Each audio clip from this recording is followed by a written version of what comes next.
The views and opinions expressed on any program are those of the producers and/or the persons appearing on the program and do not necessarily reflect the views and opinions of FRC Media, Bristol Community College, or the City of Fall River.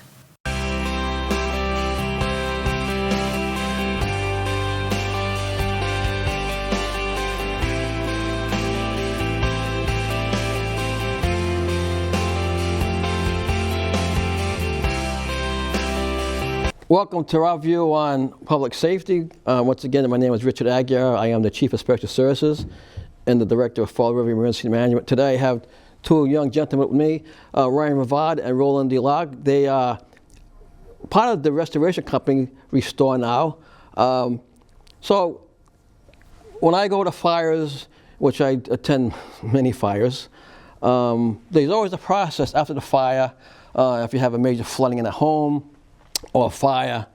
What is your job, Ryan? What do you actually, the service that you render to the customer?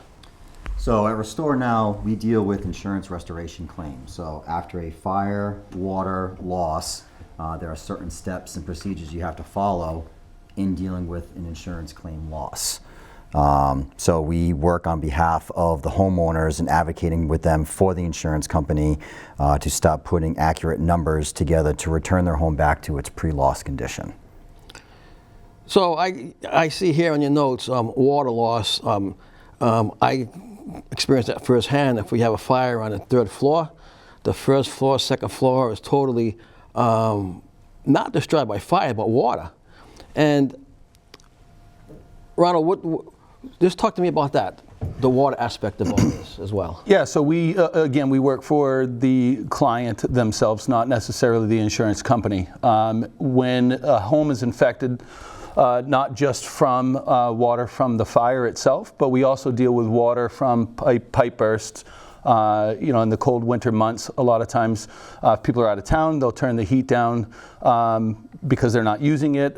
It can lead to a freeze up, which then ultimately leads to a water loss. So we deal with water losses in a number of different ways. In the sense of a fire, we come in once the scene has been released.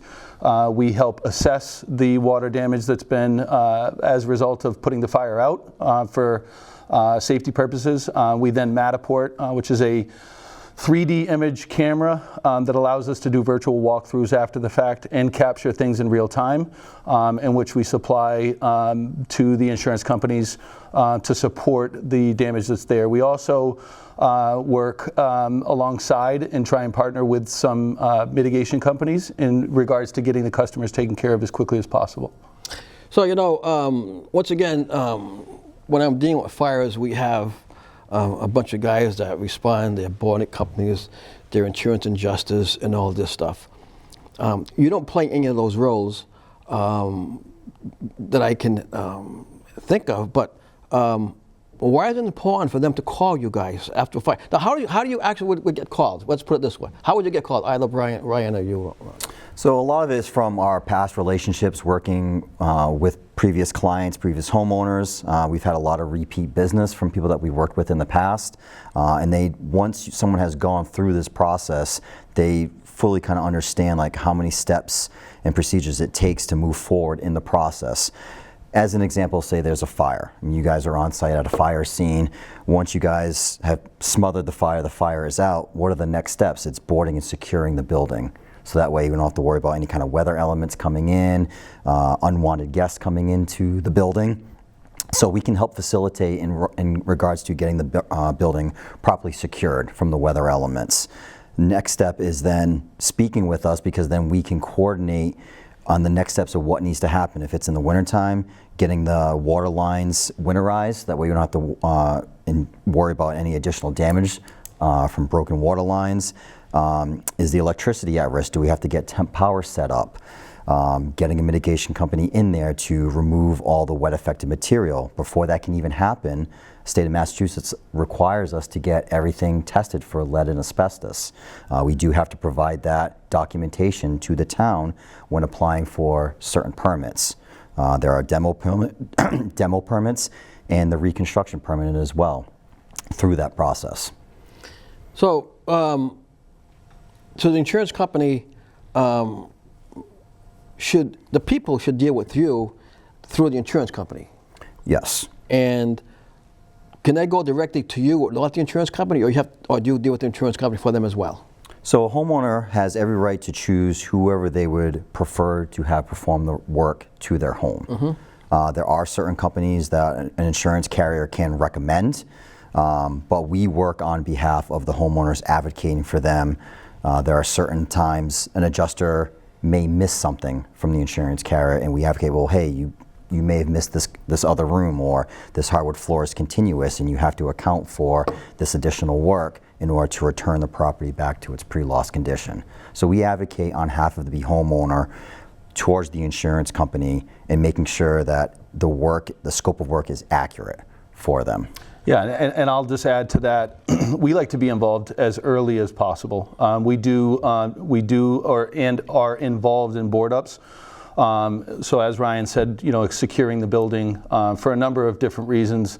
Getting our plumber out there to winterize if needed, cutting the electricity if that's an issue as well, or adding temp power if that's necessary to run particular equipment. But we like to get involved as early as possible. And as he said, the customers are the ones that hire us, not the insurance company, but we do have years of experience within the insurance restoration world, so we understand how to navigate through that system very accurately. Yeah, because I see also here on your notes about taking photos, videos. Is that for the homeowner, or is that for you guys to document everything? That's for everyone in general. So that would be for documentation for the homeowner. It's documentation for us that we're being accurate, and also providing that to the insurance carrier so they can see the extent of the damage and the loss. One of the common mistakes that homeowners will tend to do is not notify the insurance company. There is a statute of limitation in an insurance claim process. Some people will wait too long, or they're scared like, oh, if I contact my insurance carrier, my rates may go up. So that's always one of the fears. So we kind of help navigate that for the homeowners and the proper steps needed to take. But if they have insurance, why would they not want to call the insurance company? Because they have to restore their property. Some people are worried about their deductibles and their rates going up. Okay, so let's talk about deductibles, and let's talk about that stuff. We spoke one time about a lot of people don't have enough insurance on their homes and their property. So if they do have a loss, they cannot mitigate the problem because the insurance company does not cover everything, or you have to be careful because the insurance company will cut this out, cut that out. This is where you guys come in to make sure that doesn't happen, correct? Correct. Yeah. Okay. Yeah, we're again, part of my background is not just as a general contractor, but I also worked in the insurance industry for well over a decade. So navigating through the insurance world and understanding what folks are entitled to is one of the things that we lead the industry in. And making sure that they know what they're entitled to and that they're getting that and advocating for that is our priority number one. Mm-hmm. So 2-year statute of limitation, now what does that mean? So you have 2 years from the date of the loss to either file a claim, pursue recoverable depreciation. If you have gone through a claim process, there are a number of different notification processes within the industry to notify your carrier of a loss. As Ryan said, there are a number of different reasons for whatever it may be for a particular homeowner on why they do or don't want to file a claim. Sometimes they'll contact us just to see what they have available to them and whether or not it's worth pursuing a claim. Some folks will look at a loss and say, well, I've got a really high deductible. I don't know whether the damage is well over that or if it's close to that, whether it's worth pursuing or not. We can help them through that process as well. So what if someone has a property, a home, that's underinsured, and they have a catastrophic loss in their home? How does that happen? What happens? How do they get their home back to where it was, or they do or they don't? Do you want to take that, or that? I mean, that's a difficult one because if they're underinsured, that goes back to the agency itself, as well as whoever wrote the policy. They should be revisiting whether the home is insured accurately. Massachusetts is a direct right state, excuse me. So it's a difficult process, but that would come back to the agency itself or the carrier that wrote the policy on whether or not it's properly insured. I currently have a loss in which the gentleman has a 1% deductible. So the 1% deductible is 1% of the policy limit on the dwelling. However, in this loss, in reaching an agreement with the adjuster, in looking at the deductible, I realized that with the state of this home, that the deductible's probably not right, or the policy's not right. So I did encourage him to reach out to his carrier, as well as his agency, in making sure that they revisit his limits. So if a homeowner has a fire and they call RestoreNow, you guys will handle it from the time you walk into the door, plumbing, electrical, roofing. You will coordinate all those contractors to come in under your umbrella, correct? Correct. So we will take charge from the project from beginning to end, from being on site day one, whether we need to coordinate the board up or facilitating the mitigation services, dealing with the carrier, writing an accurate scope of work, negotiations with the carrier, going through that process, getting that approval, working with the homeowner on going through their selection process, walking through that steps and process from cabinets to paint to flooring decisions. We're going into contract. We take care of all the permitting. We take care of all the scheduling from the electrical, the plumbing, the framing, right to the finish until the project is done, and we're handing them the keys back over to the house. Now, how about you have here hidden damages? Now, what would that consist of, hidden damages? So hidden damages can result in a number of different things. You could have had a slow plumbing leak that happened over time that was exposed once you had a major catastrophe at your home, like you said, a fire. You guys pull walls down to make sure that there's no fire behind the walls, and that could expose hidden rot, insulation that's affected, and so forth, siding, sheathing, those types of things. Those are all hidden things. Hidden things are things that you can't see. So ultimately, if there's drywall that's there, but you don't see that the studs are all rotted, that would be considered hidden damage. You pull siding back and you realize that the backing to the siding is affected by rot, which then goes into the studs and all of that. Those would all be considered hidden damages. Pulling back flooring. Sometimes in some houses there's multiple layers of flooring. There's glue down, there's mastic, etc. So when, say it is a fire and there's a bunch of debris on the floor, once that debris is removed and we know we have to remove the floor, there could be 3-4 layers of flooring there. That all has to get tested, the mastic itself, because that can come hot for asbestos, and that has to get properly abated. So I've been to different fires and stuff, and we pulled on a ceiling, for an example, or the firefighters pulled on a ceiling. And when they pulled on the ceiling, the roof joists, the sheetrock, the paneling, it's already scored from fire that they had there maybe many years ago. That's hidden damages. Now, if they have a recurring fire, would that be something that you guys would cover as well with the insurance company, or they would not cover that because it was already an existing situation? Yeah, so that would be something that would be, it depends on the extent. And we do run into things that have been previously encapsulated. Yeah, that's... that does happen, and that is a protective way to, keep things at bay. That would still, if it's affected by the new loss, that would still be something that would be covered. Okay. Under an insurance policy or an insurance loss, and something that we would pursue in that repair process. Dealing with the mortgage companies, I see that on the list as well. So now, all these questions that people are going to be saying, mortgage company, what's that about? Explain that. So when there's a loss and there's still a mortgage on the home, so we can come to an agreement with the insurance company for an agreed dollar figure to perform the repairs. When the carrier will issue the check, typically in most cases they'll issue a 2- or 3-party check. So it'll have the homeowner's name on it, but it also have the mortgage company on it, and it may have a third party in that as well too. So the homeowners would have to endorse that check. Say it's a check for like $100,000. That check gets sent to the mortgage company, and then the mortgage company will send someone, a representative from their company, to go out and assess, okay, out of that $100,000, they may only release $25,000 out of that to start getting the project going. During the process, you need to be in constant contact with the mortgage company to schedule inspections, so that way they'll release additional funds out of that initial amount issued by the insurance carrier.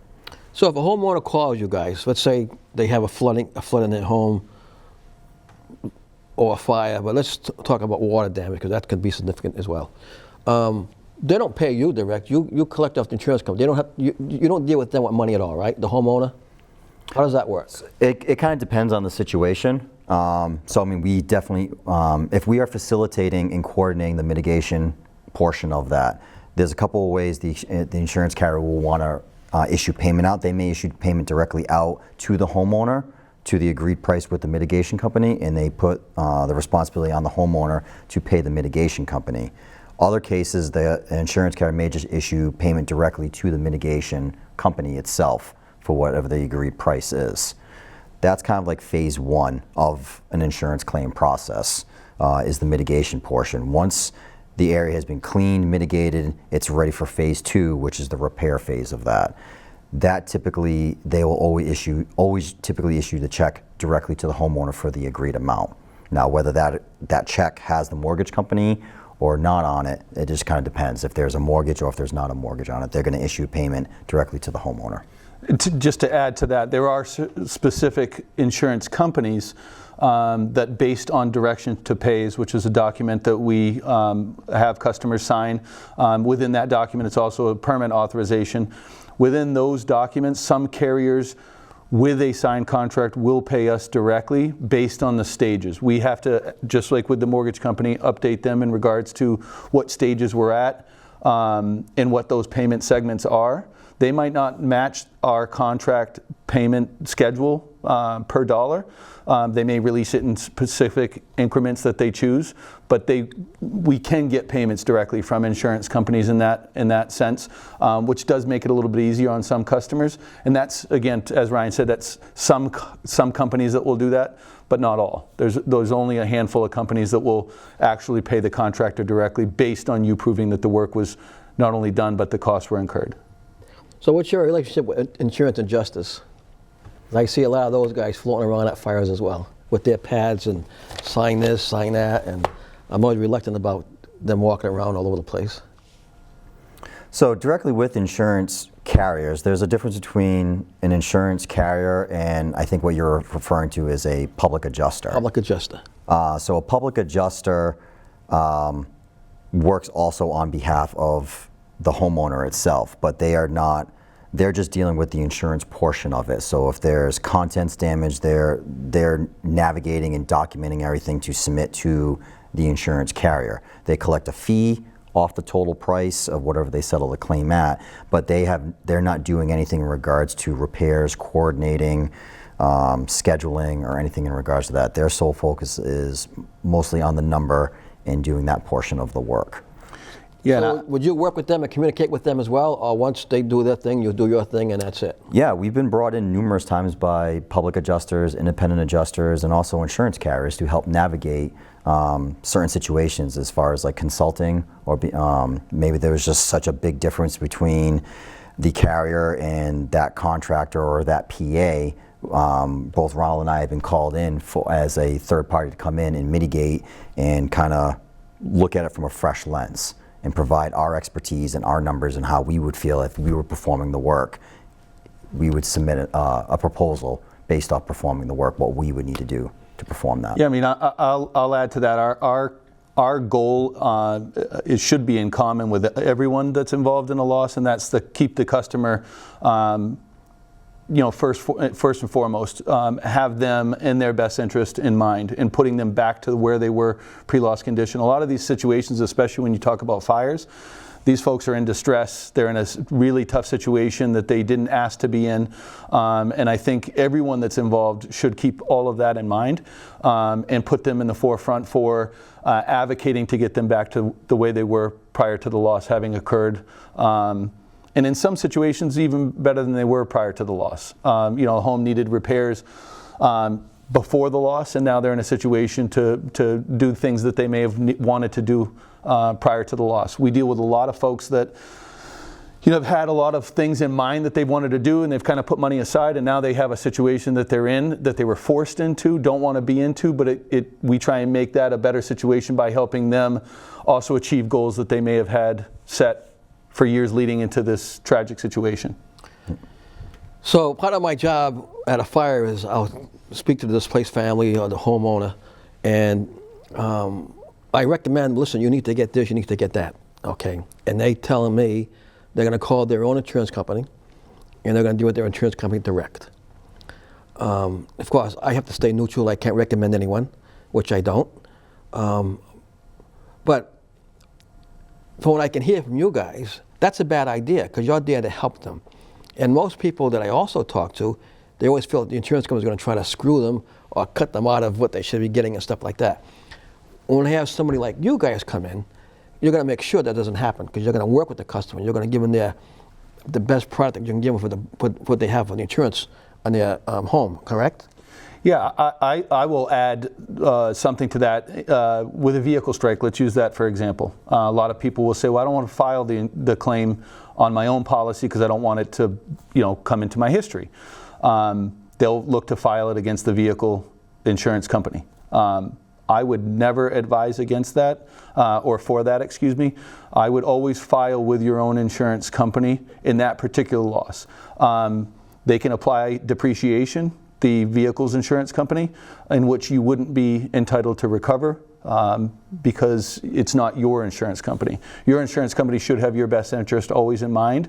The automobile insurance company can apply things that you won't get back. So ultimately you're doing the work for less than what the actual value to get it done would be.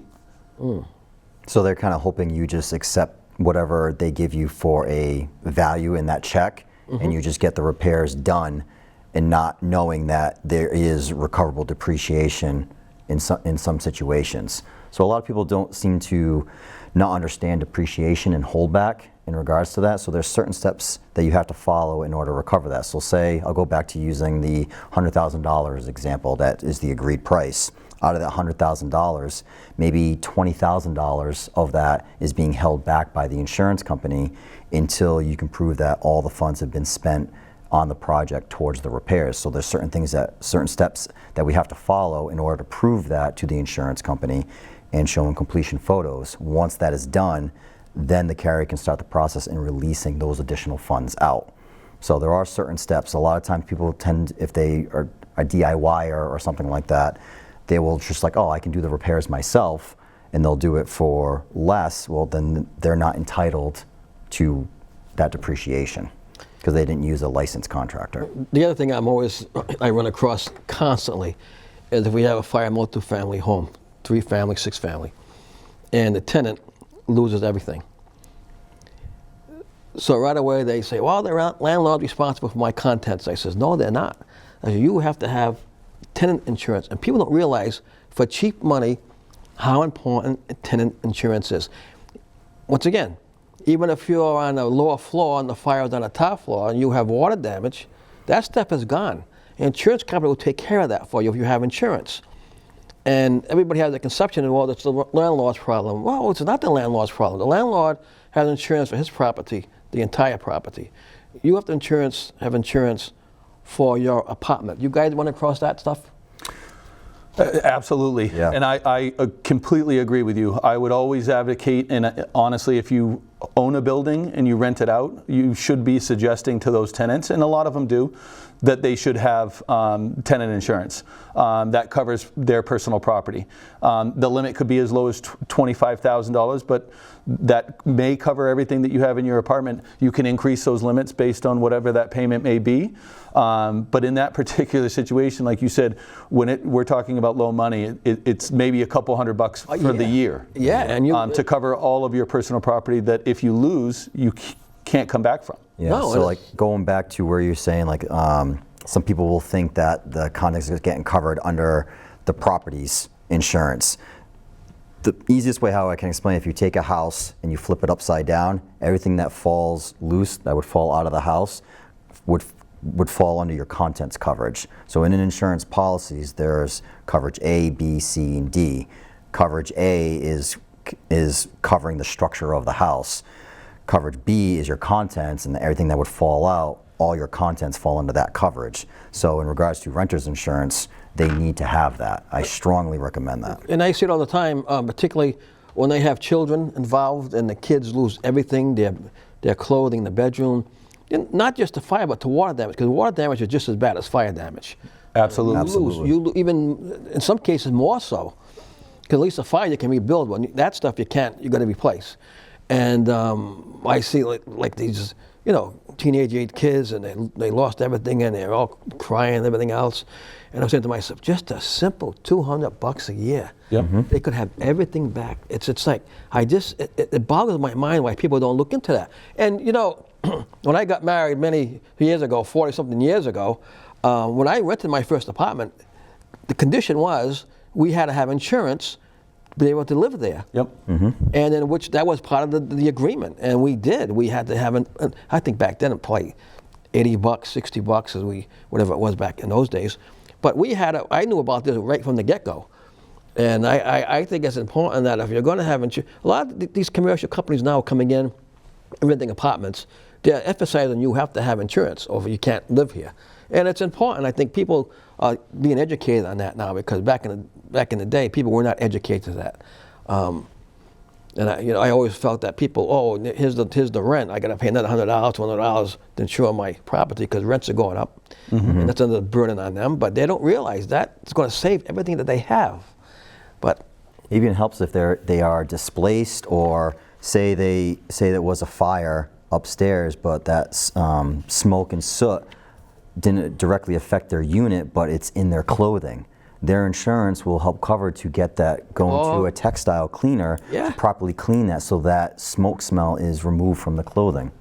So. Yeah, and if something's non-salvageable from that particular loss, whether they can't get the smoke smell out of something, or whether it's been directly affected from water, debris, category changing of water when it goes through a number of different floorings and so forth, that coverage would be there for them to tap into to replace anything that was affected. So I know you're licensed and certified.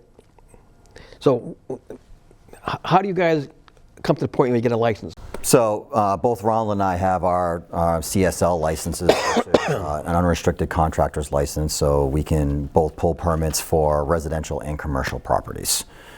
We're also licensed in Rhode Island as well as Massachusetts. Yep. So we do both work in both states as well and cover a large territory.